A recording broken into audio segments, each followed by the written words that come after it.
Bonsoir à tous les bozos. Alors ce soir on se retrouve pour un nouveau chapitre, le chapitre 8, qui s'intitule Par mon nom. J'avais bien trop de flux dans le sang. Je courais en rond autour de mon territoire des rêves. La drogue l'avait déformé, en avait altéré les formes et les couleurs. J'entendais les battements de mon cœur, l'air me brûlait la gorge, le nez. Ils sont en train de me tuer. Cette pensée me harcelait tandis que je luttais contre mon esprit, le regardant se désagréger telle une bûche dans un feu. Voilà, Nashira savait ce que j'étais.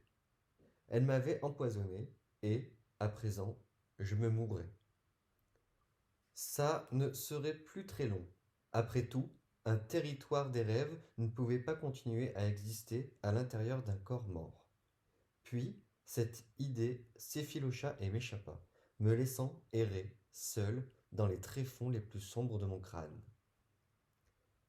C'est alors que je la trouvai, ma zone ensoleillée, où je vivais la beauté, la sécurité, la chaleur, je m'élançai vers elle, mais j'avais l'impression de patauger dans du sable mouillé. Les nuages noirs s'accrochaient à moi, me tirant en arrière dans la brume et la pénombre. Je tentais de résister au flux, m'arc-boutant et me tortillant pour me libérer de son emprise. Je finis par rouler telle une graine au soleil au milieu d'un champ de fleurs. Tout le monde possédait un territoire des rêves, ce magnifique mirage logé dans l'esprit. Dans leurs rêves, même les amorotiques percevaient leurs zones ensoleillées, bien que de façon floue. Les voyants pouvaient contempler l'intérieur de leur esprit, s'y réfugier jusqu'à mourir de faim. Ma zone ensoleillée était un champ de fleurs rouges, qui ondulait et se modulait en fonction de mon humeur. J'apercevais des flashs du monde extérieur, sentais le grondement de la terre tandis que je me vidais de mon dernier et frugal repas. Pourtant, dans mon esprit, je restais calmement à observer le flux causer des ravages tout autour de moi. Je m'allongeais dans les fleurs en attendant la fin. J'étais de retour dans la chambre à Magdalene. Le gramophone gazouillait non loin. Encore l'un des morceaux interdits préférés de Jackson. Did you ever see a dream walking? J'étais allongé à plat ventre sur la banquette, le torse nu. Mes cheveux avaient été maladroitement noués. Je portais la main à mon visage, de la peau, froide et moite. J'étais vivante. À l'agonie, certes, mais vivante. Il ne m'avait pas tué. Je souffrais trop pour rester immobile. J'essayai de m'asseoir, mais le poids de ma tête m'empêcha de me redresser de plus de quelques centimètres. Des ondes de chaleur irradiaient de mon omoplate droite. Un lancinement à l'aine m'indiqua où l'injection avait été pratiquée. Cette fois, le mal était bien plus profond. Le flux était l'une des seules drogues à mieux circuler dans une artère que dans ma veine. Ma cuisse était brûlante et enflée. Ma poitrine se soulevait lourdement. Je crevais de chaud. J'ignorais quel rêve m'avait infligé ça, mais il s'était montré aussi maladroit que cruel. Je me souvenais vaguement de Suhail me lorgnant peu avant ma perte de connaissance. Peut-être qu'il avait essayé de me tuer. Peut-être que j'étais en train de mourir. Je pivotais la tête, un feu brûlait dans l'âtre, et quelqu'un d'autre se trouvait dans la pièce, mon gardien. Il était assis dans son fauteuil, à contempler les flammes. Je lui décochai un regard assassin à travers la pièce, chargé de toute la haine que j'éprouvais à son égard. Je sentais encore ses mains sur moi, me retenant, m'empêchant de secourir Seb. Ressentait-il la moindre culpabilité pour ce meurtre gratuit? Avait-il une once de compassion pour les pauvres esclaves de la maison amorotique? Je me demandais si quoi que ce soit l'affectait. Même sa relation avec Nashira semblait mécanique. Existait-il autre chose qui fasse tiquer cette créature? Il dut sentir son regard posé sur lui, car il se mit debout. Je restai immobile, trop terrorisé pour bouger. J'avais mal à bien trop d'endroits. Le gouverneur s'accroupit près de la banquette. Quand il leva la main, je ne pus m'empêcher de tressaillir. Il caressa ma joue, fiévreuse, du revers des doigts. Ses yeux avaient recouvré leur habituelle teinte dorée. Son esprit, me forçai-je à articuler malgré ma gorge sèche. La moindre parole était une souffrance. Est-ce qu'il est parti? Non. Il me fallut fournir un gros effort pour masquer ma douleur. Si personne n'avait dit la mélopée, Seb serait contraint de s'attarder. Il aurait toujours peur, resterait toujours aussi seul, et puis que tout, demeurait prisonnier. Pourquoi ne m'a-t-elle pas tué? Pourquoi n'a-t-elle pas fini le boulot? Le gouverneur ne répondit pas. Après avoir examiné mon épaule, il ramassa une coupe posée sur la table de chevet. Elle était remplie à ras-bord d'un liquide sombre. Je l'observai. Il la porta à mes lèvres, me soutenant la nuque de la main. Je résistai à sa pression, ce qui lui arracha un léger grognement. Pour faire désenfler ta jambe, m'expliqua-t-il. Bois. Je reculai la tête. Le gouverneur écarta la coupe de ma bouche. Tu ne veux pas guérir?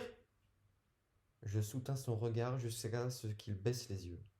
J'avais dû survivre par accident. Il n'avait pas la moindre raison de me laisser en vie. Tu as été marqué, m'informa-t-il.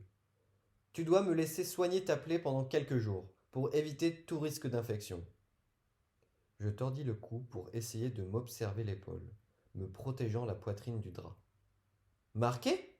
Marqué comment? Je traçai la peau gonflée d'un doigt tremblant. 20, 59, 40. Non, non. Oh, espèce de salopard! Salopard dégénéré! Je vous tuerai! Attendez un peu de dormir! J'avais trop mal à la gorge. Je me tus, le souffle court. Le gouverneur me considéra d'un air circonspect, comme s'il essayait de déchiffrer une langue étrangère. Il n'était pas idiot. Pourquoi me dévisageait-il ainsi? Il m'avait marqué au fer, comme du bétail. J'étais même pire que du bétail, un numéro. Seul mes attellements venaient rompre le silence. Le gouverneur me posa une main gantée sur le genou. Je retirai ma jambe, ce qui me provoqua une décharge insupportable jusqu'aux orteils. Ne me touchez pas! Avec le temps, le marquage cessera de te faire mal, déclara-t-il. Ton artère fémorale, en revanche, c'est une toute autre affaire. Il écarta un drap d'un geste fluide. En découvrant ma cuisse, je manquais de vomir de nouveau. Anormalement gonflée, elle était jalonnée d'hématomes s'étendant presque jusqu'aux genoux. La région de l'aine était noire et injectée de sang. Le gouverneur m'appuya très légèrement sur la jambe, sans doute pas assez fort pour activer une mine. Je m'étouffai. Cette blessure ne guérira pas seule. Aucune lésion provoquée par le flux ne peut être soignée sans injection d'antidote plus fort. J'étais sûr de défaillir s'il s'appuyait davantage. Allez griller en enfer, octai-je. L'enfer n'existe pas, me corrigea-t-il. Il n'y a que les terres. Je serrai les dents pour ravaler un sanglot. Le gouverneur retira sa main et fit volte-face. J'étais incapable d'estimer combien de temps je restais là, faible et délirante. Je n'arrêtais pas de me répéter qu'il devait adorer cela, de voir nos rôles naturels rétablis. C'était lui qui avait le pouvoir sur moi, désormais le pouvoir de me regarder souffrir et suer. Lui qui possédait le remède. L'aube poignant, l'horloge titaquait. Le gouverneur restait assis dans son fauteuil à entretenir le feu. Je ne savais pas du tout ce qu'il pouvait attendre. S'il espérait que je change d'avis pour le remède, il allait devoir prendre son mal en patience. À moins qu'il ait simplement reçu l'ordre de me surveiller, de s'assurer que je n'abrège pas mes souffrances. J'aurais d'ailleurs sans doute fini par essayer. La douleur était intolérable. Ma jambe était parfaitement raide et ne bougeait que par spasmes. La peau, enflée et tendue, luisait, telle une cloque recouvrant une brûlure.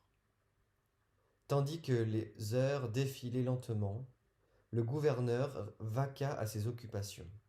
Il passa de la fenêtre au fauteuil, à la salle de bain, puis au bureau, avant de retourner se caresser dans son siège. Comme si je n'étais pas là, une fois, il quitta même la pièce et revint quelques minutes plus tard avec du pain chaud, que je repoussai. Je voulais lui faire croire que j'étais en grève de la faim. Je voulais reprendre le dessus. Je voulais le pousser à se sentir aussi misérable que moi. La douleur dans ma cuisse refusait de s'apaiser. Peut-être même qu'elle empira. J'appuyais sur la peau noircie de plus en plus fort jusqu'à ce que des milliers d'étoiles m'éclatent devant les yeux. J'avais espéré que cela me ferait perdre connaissance afin d'obtenir quelques heures de soulagement, mais je ne parvins qu'à me faire vomir une fois de plus. Le gouverneur m'observa déverser mon acide biliaire dans une cuvette. Il semblait absent. Il attendait que je cavitule, que je le supplie. J'étudiais la bassine à travers mes yeux embrumés de larmes. Je commençai à rendre des caillots de sang. Ma tête roula sur l'oreiller. Je dus finalement m'évanouir, car il faisait de nouveau sombre quand je revins à moi. Julien devait se demander où j'étais, si toutefois il avait pu sortir de sa résidence, ce qui n'était sans doute pas le cas. Mon esprit ne parvenait pas à se concentrer sur ce genre de détails, car, inexplicablement, la douleur avait disparu. Ainsi que cette horrible sensation dans ma jambe, une peur subite me glaça l'échine. J'essayai de remuer les orteils, de faire pivoter ma cheville, mais rien ne se produisit. Le gouverneur se trouvait à mon chevet. J'ai oublié de te préciser que, si l'infection n'était pas traitée, tu aurais de bonnes chances de perdre la jambe, voire la vie. Je lui aurais volontiers craché à la figure, mais le fait de vomir à plusieurs reprises m'avait complètement déshydraté. Je secouai la tête, ma vision s'obscurcit. Ne fais pas l'idiote! Il m'attrapa la tête, la fit pivoter vers lui. Tu as besoin de ta jambe! Il avait mis dans le mille, car il avait raison. Je ne pouvais pas me permettre de la perdre. Je ne pourrais pas fuir sans elle.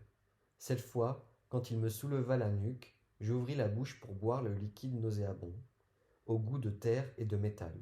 Il opina du chef. Bien! Je lui décochai un regard haineux, dont l'effet fut atténué par le soulagement qui m'envahit quand des fourmillements se propagèrent jusque dans mes orteils. Je vidai la coupe jusqu'à la lie, puis m'essuyai les lèvres d'une main ferme. Le gouverneur souleva à nouveau les draps, ma cuisse recouvrait déjà son aspect habituel. Nous sommes quittes, désormais, chuchotai-je. Ma gorge était tout aussi sèche. C'est terminé. Je vous ai soigné. Vous m'avez soigné. Tu ne m'as jamais soigné. Quoi? Bredouillai-je. Je n'ai jamais été blessé. Vous ne vous rappelez pas? Ça ne m'est jamais arrivé. Je ne croyais pas un instant avoir pu tout imaginer. Il portait toujours des manches longues, je ne pouvais donc pas lui prendre à défaut. Mais cela s'était produit. Son déni ne changerait rien à ce fait avéré. Alors, j'ai dû me tromper, consentis-je. Il ne me quitta jamais des yeux. Il m'étudiait avec intérêt, un intérêt froid et clinique. Oui, répondit-il, tu t'es trompé.